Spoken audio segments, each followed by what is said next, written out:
take you guys through the halfway through the road to the sale. Because I think at that point, the first half's much harder than the second half. You make it halfway, you're pretty much all the way home. Let's talk about the meet and greet. Today's buyer, the paradigm of information has switched.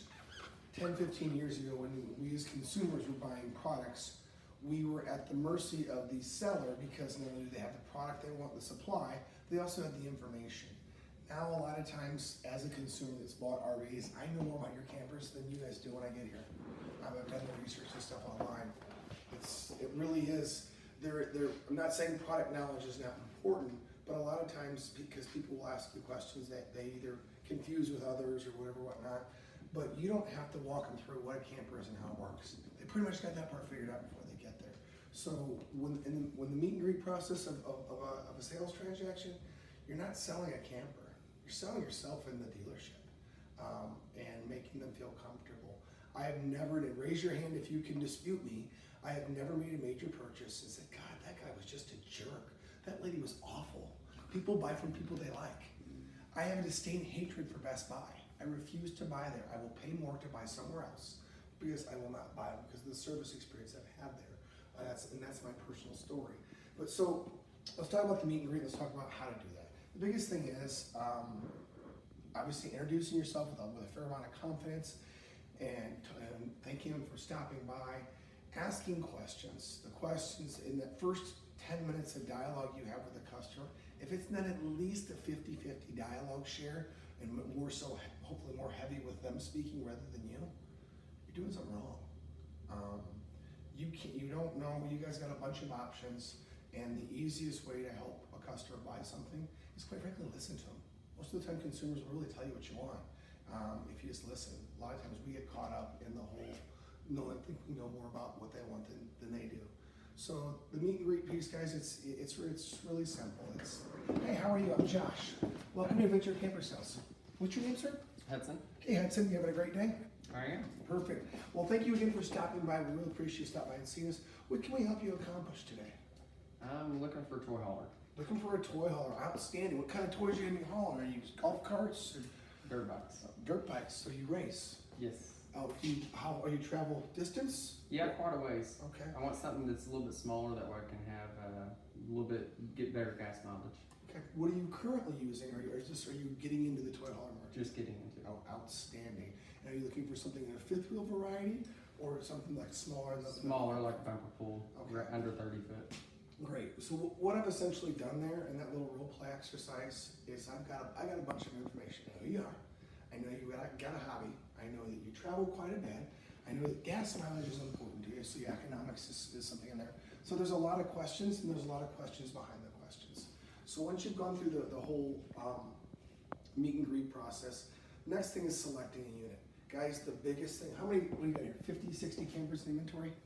Probably 30. 30, 35, whatever. If you start showing them more than 2, 3, 4 at the most, you won't sell a camper, I promise you. The likelihood of you guys showing a customer 4, 5, 6, 7 campers and then buying one from you is minimal. What that tells me is you haven't done a good enough job of asking questions and helping narrow down what they want, or they don't know what they want and you haven't steered them in the right direction. At the end of the day, I work primarily in the car business, but in this as well. If a customer drives more than 3 cars, they're not buying from you. That's just the God's honest truth. Because that qualifying questions that you ask in the meet and greet and selecting a unit is paramount.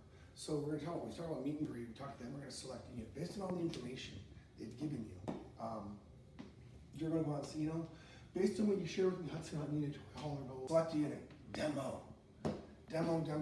This is where the product knowledge that he talks about comes into play. It is the little things. It doesn't take much. This young lady's a consumer and had quite a few campers.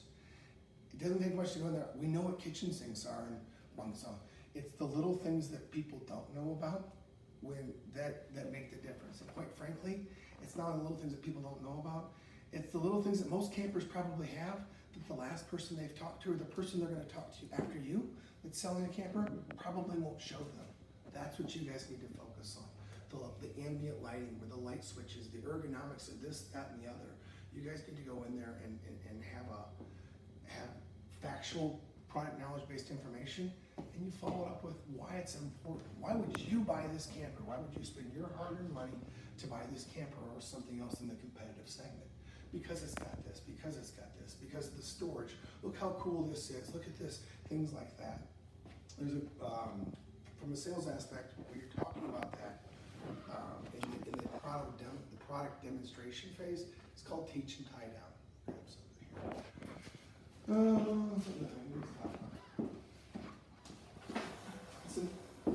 These are called jack pads. What they're designed to do is when you actually put the stabilizer bars down on your camper, disperses the weight so you don't have to worry about your arm getting muddy and nasty. And most importantly, you're not going to have the camper shit because the little leg that comes on there is going down in the mud and get you off. Pretty cool, huh? Teach and tie out. When you give it information, you describe it. Pretty cool, huh? Pretty neat. You can see yourself using it, yeah. Things like that. You want yeses. So if it's a feature on the camper important enough for you to bring it up and describe at any level of detail and length, you better follow up with it. Pretty neat, huh? But I can see you using that, can't you? Things like that. The more yeses you get, the more yeses you get, the closer you are to actually selling a camper. And at that point there, if you're in that process and you're going through that stuff and you ask them that question there, oh yeah, you've lost them. Guys, that's your cue to go, oh, reel it in. This guy has no earthly desire to hear what I have to say. So I need to find out why he doesn't want my experience and my expertise. And maybe he's the guy like me that has ADD and has to touch everything and yeah. Well, let him do that for a minute. You don't always have to be talking. Silence is not necessarily a bad thing. It's when it's awkward silence it becomes a bad thing. So, meet and greet, select a unit, demo. When you demo a camper, how long do you normally take if you were to take me out and show me, a 29-foot bumper pull? How long is it going to take you to do that? All depends on how interested the customer is in it and if they're looking more for construction or for interior. Okay. Do you have a process when you do that? Meaning, assuming this showroom is a camper, do you start in the same spot and end at the same spot every time? Yeah, I guess. I mean, where you walk in, you just kind of work your way through it as they go. It's just kind of a feel by feel thing. Okay. I suggest if you don't have that, when we role play later today and some tomorrow, we'll go through that a little bit. But it should always, yes, every buyer has different buying features and hot buttons. But your demonstration kind of needs to be the same. Why? Because if you start mixing up, you're going to forget stuff. Mm-hmm. And if you start on the outside with a quick, if you start the back of the camper, maybe if it has an outdoor kitchen, you do the outdoor kitchen, go up to the front, show storage, on the other side, kind of walk around, there's your control panels, all that stuff. Now let me take you inside and show you why so many customers like this, some do it like this. You walk in, boom, the kitchen living area is what sells campers, in my humble opinion. I've got one, I don't spend much time in the bedroom unless I'm sleeping. So I don't spend much time in a camper when I'm camping, but when I am in a camper, it's in the kitchen and living room area. So that's where you're going to spend the majority of your time. That's where you're going to sell the cabinets. Now, I'm married, so I don't have to make decisions, but if I were able to make a purchase decision about a camper, it would be the kitchen. How much food storage, because if you have somebody like you in the little role play we just did, I'm going to be sharing a lot of things because you haven't camped before. If you had told me that you're replacing something, I'm going to say, see how deep these cabinets are, how much stuff you can put in there. I'm sure that's probably a lot more space than you're currently used to, isn't it? Things like that. Reminding them, this is an upgrade. This isn't a lateral move. This isn't a downgrade. This is an upgrade. But spend a lot of your time in that kitchen living area because that's where everybody's going to be. If they got kids, the bunk houses, the separation, this, that, and the other, whatever it is. But I would say I would speculate a good walk around on a camper should take about 10 to 15 minutes based on the size of the camper. 2 to 3 of it on the outside, unless they're really gung-ho about the outdoor kitchen and all that kind of stuff. The remaining 10 to 12 minutes inside, and of that 10 to 12 minutes, I would speculate you're going to spend 8 in the common living area with some highlights in the master bathroom and finally in the master bedroom. On your toy haulers, you know, that guys, that's, and I'm getting to know this and get experience with the toy haulers myself. The biggest thing is knowing what their intentions are. I think more, as we talk, more and more people are buying toy haulers with the intention of not hauling anything. Whether it be having the traditional bunkhouse, especially the fifth wheels, are going away. Some people don't make them anymore. They're going to a mid bunk, and that isn't necessarily the most feasible for somebody that has more than one child. So getting back to that whole, I know I'm bouncing around a little bit, but getting back to that meet and greet thing, find out what they're trying to use it for is going to be key. Once you've done a walk around on there has to be, so we've talked about it, we got meet and greet, we've got select unit, we've got demo. The next one, and it's the hardest one for people to wrap their head around, is you have to have someone on a trial close. At the end of the day, if Brittany and I came in here, we're looking at campers, and you've done everything right, and you know, you've demoed it, yeah, we think we really like this one here, and you know, now what? What do you do? It doesn't matter unless I want to buy it, right? You know, now there's still work to do, regardless if I say yes or no. I think I could see myself buying this one, but that's kind of where you got to take a little quick test and say, am I still on the path? And if no, I want to look at some other ones. Okay, what would you, if I were a customer and you'd done a walk around on a camper with me, and you asked me, you know, Josh, based on everything you saw, assuming the monetary stuff was okay, could you see yourself owning this one? I said, I don't know, I'm not sure. What would you ask me? I asked you what would it take to, are you saying if you really did say that you liked it? Yeah, you asked me, let's role play, let's go backwards. Okay. So Hudson, this is the model, so-and-so, Schmecker, or whatever it is, you know, based on everything, you know, you saw, can you see yourself owning this camper? Yeah. Okay, what I ask you though is I can appreciate looking around, but what are you hoping to find? Because maybe there's a feature that, if there's something you're specifically looking for, maybe I have that on an identical model. I just want to make sure I'm not missing something. Is it just you gotta get yourself okay with the idea of purchasing one, or is there, you know, the biggest thing is I understand it's a major purchase, and I don't want you to make a purchase you're not comfortable with, but I also would be not be doing my job and be doing disservice to you if there was something you're wanting and I didn't at least try to make it available to you. So you're narrowing it down between if it's the floor plan or if it's the. Yeah. Why are they saying no? I mean, when you go to the mall and you need to buy a shirt, Yeah. pick a shirt up, and I really, really like it, but it fits right, it's the right color, it's the right one. I'm gonna put it back and think about it for a while. We don't do that.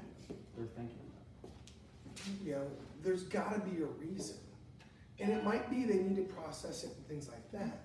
And if I can get you to say no, it has everything I want. And all those other things. I'm just not ready to make the decision right now. No problem, I'm cool with that. Because you know what, nothing I do at that point is gonna change the outcome for today. And if I push, I'm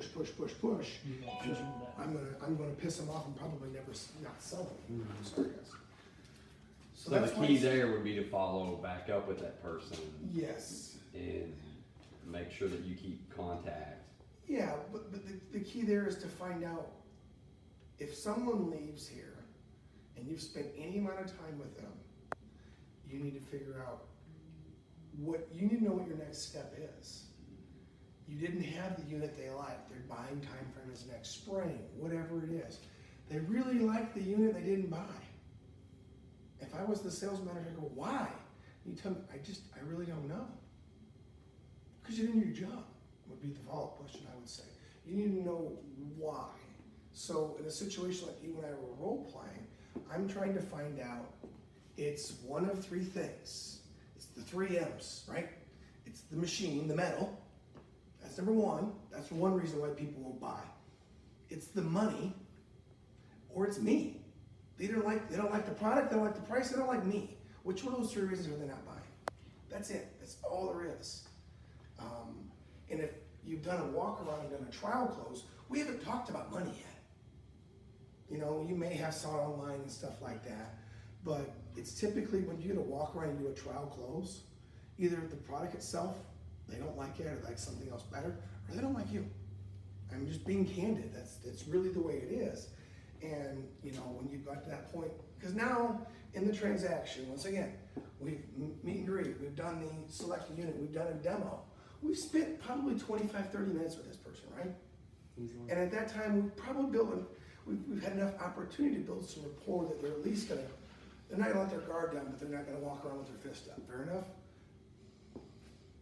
And if they can't give us this, you know, we haven't earned the right to get a straight answer whether they like our product or not,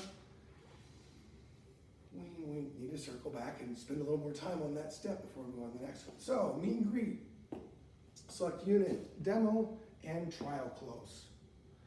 You know, other than you know, don't say money or monetary, you know, monetary payment or monthly payments. Other than the monetary side of it, is there any other reason why you wouldn't want to buy this, you know, own this camper? Take your family. Any other reason you want to take your family camping this weekend? You know, putting that picture in their head of them and their little kids and Johnny and Susie out, if you know, he'll wonder where they're going. Put that picture in their head. No, great. Let's go inside and get the easy part taken care of. At that point, we're sitting down, running through the figures, and getting Samantha involved. I'm gonna use a phrase called touch the desk. What that simply is when you're working a deal, when you've spent more than 20 minutes with somebody, your sales management team, somebody from your sales management team needs to know what's going on. Hey Samantha, I got this guy Hudson out there, he's this, and this. We've done this, we looked at this one. He wants numbers on this one here, and present him numbers, whatever. She needs to, it's a 2-minute, you know, we call it 2-minute drill. It's a 2-minute rundown of what's going on in the deal. So in the event that she can say, well, time out. So what about this or whatever, or she can assist you in that sales process. So once you've got that gone through and got that, the trial close, and you get some sort of response out of that, now it's touch the desk. Whether it's a negative or a positive trial close, it's touch the desk. Let her know what's going on. At that point there, you know, you're going once in. So we've gone on trial close. We're going to present numbers. You know, whether it be with or without a trade-in. Now it could be anywhere. Once again, this could be a 2-minute step, or it could be a 2-day step based on if they have something to trade or whatnot. But so meet and greet. I know I keep repeating this, just that there's a design behind that. Meet and greet. Select unit, demo, trial close, present numbers, write up. You've gotten some kind of commitment out of them in a trial close. You can see yourself taking your family camping this weekend, can't you? Yes. Great. You come in, you presented numbers. Manufacturer MSRP of this unit is this. Adventure camper